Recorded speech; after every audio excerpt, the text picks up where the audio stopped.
What does it take for a leadership challenge? It takes a lot of courage to wander around each person in the press gallery and badmouth the Prime Minister. But what it does take, Treasurer, is courage, conviction and commitment to stand up for your principles and stand for something.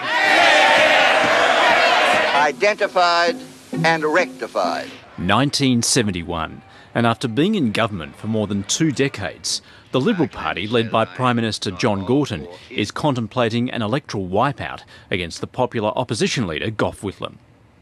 A move is afoot to replace Gorton with his treasurer, Billy McMahon. Never took any action to do anything else than to treat Mr Gorton as the leader of the government and to give him undivided loyalty. Unnerved, Gorton holds a ballot, the first leadership spill in Australian politics. This afternoon, the Governor-General commissioned Mr McMahon to form a government after a meeting of the Parliamentary Liberal Party decided on a change of leadership.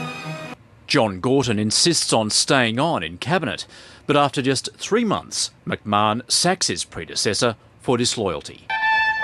1991, and Labor's most electorally successful Prime Minister faces a challenge from within. The question of who will be leading this party and who will be Prime Minister of Australia will be decided by my party in a ballot at 6:30 this afternoon. Bob Hawke has already failed to deliver on an earlier promise to hand over the leadership to his frustrated deputy, Paul Keating. I'm looking forward to having a very fulsome discussion with Paul later on today.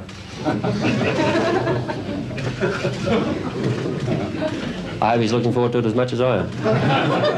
Keating launches a challenge but loses the ballot 66 to 44. I wanted his job and I tried to take it off him.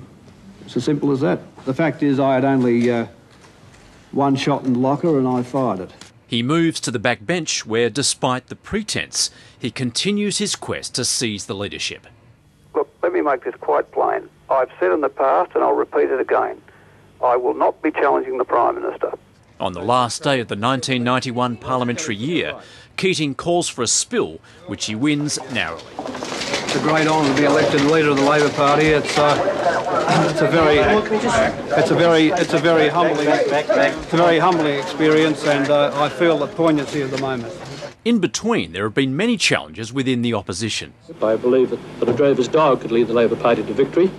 Tonight, Andrew Peacock back in control after a stunning leadership coup in the coalition. I'm a very compassionate person, but I also had to do what I had to do. In the 1980s, John Howard and Andrew Peacock were stuck in a leadership revolving door. A defeated Howard all but ruling out yet another comeback.